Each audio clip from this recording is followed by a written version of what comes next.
నమస్తే. నేను మీ అశ్విని కుమార్. అతనే రాజకీయ కుటుంబానికి చెందిన వ్యక్తి కాదు. అట్లా అని గ్లామర్ ఫీల్డ్ అయిన సినిమాలకి చెందిన వ్యక్తి కాదు. స్పోర్ట్స్కి సంబంధించిన వ్యక్తి ఏది కాదు. కామన్ ఒక మనిషి. ఇప్పుడు ప్రస్తుతం సౌత్ ఇండియా మొత్తంలో కూడా అతని పేరు మారుమవుతుంది. అతను ఎవరు కాదు, తమిళనాడు బీజేపీ ప్రెసిడెంట్ అన్నామలై.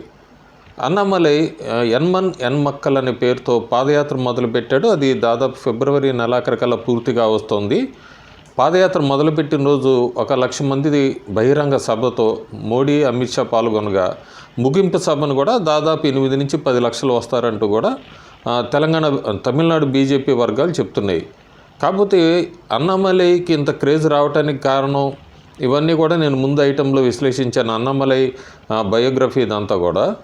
అన్నామలై మాత్రం ప్రస్తుతం తమిళనాడులో రాజకీయాలను అయితే చక్రం తిప్పాడనే చెప్పొచ్చు. ప్రస్తుతానికి రేపు రాబోయే ఎన్నికల్లో రిజల్ట్స్ ఎలా ఉన్నా కూడా లోక్సభ కానీ ఆ తర్వాత జరగబోయే 2026 అసెంబ్లీ ఎన్నికల కంటే ఇంకా సమయం ఉంది. లోక్సభ ఎన్నికల్లో మాత్రం అన్నామలై ఇంపాక్ట్ ఎంత ఉంది తమిళనాడు అనేది మనకు ఒక ఎడ్జ్ తెలుస్తుంది.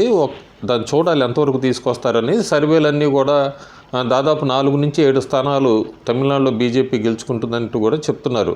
ప్రస్తుతానికి అది మనకు ఒక 3-4 నెలలు ఆగితే కానీ తెలియదు. ప్రస్తుతానికి అన్నామలై అయితే మాత్రం అప్పుడే ఎలక్షన్ రిజల్ట్స్ గురించి ఎక్కువ ఆలోచించకుండా ఆయన పాదయాత్ర చేసుకుంటూ వెళ్తున్నాడు. ప్రజలతో మమైకం అవుతున్నాడు. అన్ని వర్గాల్ని కలుపుకుంటూ వెళ్తున్నాడు. ఈ అన్నామలై ఇంపాక్ట్ ఎంత ఉంది అన్నది ఈ మధ్య ఎన్నికల వ్యూహకర్త ప్రశాంత్ కిషోర్ కూడా తమిళనాడులో బీజేపీ దాదాపు 15 నుంచి 16% ఓట్ షేర్ దాటింది. నాకు తెలిసి ఇంకా అది రాబోయే రోజులు ఇంకా పెరుగుతుందంటూ కూడా పీకే ఒక స్టేట్మెంట్ ఇచ్చాడు. అంతకుముందే మనకి తమిళనాడు నుంచి కూడా ఒకళ్ళు సర్వే చేసిన వాళ్ళు తమిళనాడులో బీజేపీ ఎన్ని స్థానాలు గెలుచుకుంటుంది లోక్సభ అనే దానిలో కూడా రఫ్గా 16% ఓట్ షేర్ సాధించింది ఇప్పటికీ ప్రిడిక్షన్ కూడా పెట్టాను. నాకు అందిన దాని ప్రకారం ఇప్పుడు డాక్టర్ ప్రవీణ్ అనే ఆయన తమిళనాడు నుంచి కూడా ఆయన సెఫాలజిస్ట్, ఆయన చేసింది కూడా ఒకటి రిపోర్ట్ పంపించారు. ఇది కొద్దిగా అంటే ఎన్ని సీట్లు వస్తాయి అట్లా కాకుండా ఎన్ని ఓట్స్ పడతాయి బీజేపీకి ఇప్పటికిప్పుడు ఎన్నికలు జరిగితే అది రాబోయే రోజుల్లో ఆ ఓట్ షేర్ ప్రొజెక్షన్ ఎట్లా మారుతుంది ఇవంటూ కూడా ఆయన చాలా డిఫరెంట్ క్లాసెస్ దాని ప్రకారం ఇచ్చాడు. అది వీక్షకులకు షేర్ చేద్దామని ఈ ఐటము. తమిళనాడులో మొత్తం 6,18,00,000 మంది ఓటర్స్ ఉన్నారు. కమ్యూనిటీ వైజ్గా ఇచ్చారు ఆయన. బ్రాహ్మిన్స్ ఎంత ఉన్నారు, మైనారిటీస్ ఎంత, దళితులు ఎంత. దళితులు తమిళనాడులో ఎక్కువ ఉన్నారు. దళిత్ తర్వాత 1 ఇయర్ ఉన్నారు. కొంగు వెల్లార్, మొదలియార్, లింగ్విస్టిక్ మైనారిటీస్, హిందూ నాడార్, ముక్కలాతారు. ఇవంతా కూడా పర్సంటేజ్ ఆఫ్ పాపులేషన్ అంటే కమ్యూనిటీస్ ఎంతమంది ఉన్నారు, సెక్షన్స్ ఎంతమంది ఉన్నారు అంతా కూడా.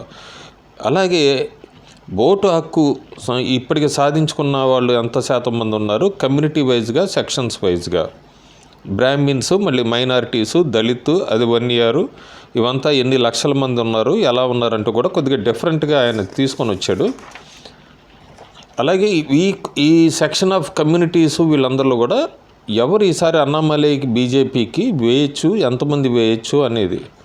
బ్రాహ్మిన్స్ 83% వేయబోతున్నారు, మైనారిటీస్ 6%, దళితులు ఇది చాలా మంచి చేంజ్ అని తీసుకొచ్చింది. దళితులో 14% మంది వేయబోతున్నారు. 1 ఇయర్ 22%, కొంగు వెల్లలార్ 45%, మొదలియార్ 25%, లింగ్విస్టిక్ మైనారిటీస్ 35%, హిందూ నాడార్ 40%, ముక్కలాతోర్ 28%. ఇవంతా కూడా ఈ ఓట్ షేర్ అంతా కూడా నెంబర్ ఆఫ్ ఓట్స్ కింద మారినప్పుడు బీజేపీకి ఎన్ని ఓట్స్ రావచ్చు అనేది. బ్రాహ్మణులు చూస్తే 15,38,000, మైనారిటీస్ చూస్తే 4,41,000, దళితులు 14 లక్షలు, 1 ఇయర్ 21 లక్షలు, కొంగు వెల్లలార్ 27 లక్షలు, మొదలియార్ 12 లక్షలు, లింగ్విస్టిక్ మైనారిటీస్ 23 లక్షలు, హిందూ నాటార్ 22 లక్షలు, ముక్కలాతోర్ 15 లక్షలు. ఇదే అట్లా మొత్తం టోటల్ మీరు చూసుకుంటే 6 కోట్లలో ఓటర్లో ఇప్పటికిప్పుడు ఎన్నికలు జరిగితే 1,57,00,000 దగ్గరగా బీజేపీకి పడుతుందని. అట్లాగే potential vote percentage of BJP in Tamil Nadu 25.4%. ఎప్పుడు కూడా బీజేపీ తమిళనాడు హిస్టరీలో కూడా అసలు ఇంత టచ్ చేసింది లేదు. అసలు డబుల్ డిజిట్లోకి ఓట్ షేర్కి వెళ్ళిందే లేదు. 2024 లోక్సభ ఎన్నికలకు టైంకి మాత్రం ఇది 20% దాటుతుందని ఇప్పటికే 25.4% ఇస్తున్నారు ఆయన ఓట్ షేరు. ఇది ఇంకా ఎక్కువ పెరగచ్చని రాబోయే 3 నెలలు అని చెప్తున్నారు. ఇప్పటికే తమిళనాడులో స్టాలిన్ మీద పూర్తి వ్యతిరేకంగా ఉంది. మనకి సోషల్ మీడియాలో ఎవరికి వాళ్ళు చెప్పినప్పటికీ కూడా స్టాలిన్ తర్వాత ఉదయనిధ ఎవరా ఏంటి అనేది కూడా ఇంకా పూర్తిగా పేర్లు బయటకు రానప్పటికీ స్టాలిన్ మీద ఎంకే స్టాలిన్ మీద ప్రస్తుతం యాంటీ ఇన్కంబెన్సీ ఎక్కువ ఉంది. ఆ స్పేస్ని మాత్రం తమిళనాడు ఓటర్లందరూ అన్నామలై వైపు చూస్తున్నారు అనేది అయితే క్లియర్గా గ్రౌండ్లో కనబడుతుంది. కాకపోతే అది ఎన్నికల దాకా, అసెంబ్లీ ఎన్నికల దాకా కంటిన్యూ అవుతుందా? ఈ మధ్యలోనే కొత్తగా విజయ్ కొత్త పార్టీ పెట్టారు. అట్లాగే ఏడీఎంకే చీలిపోయింది.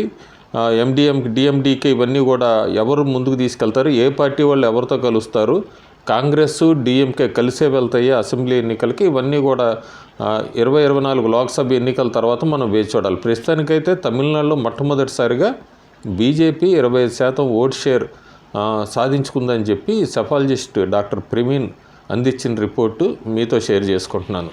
Thank you.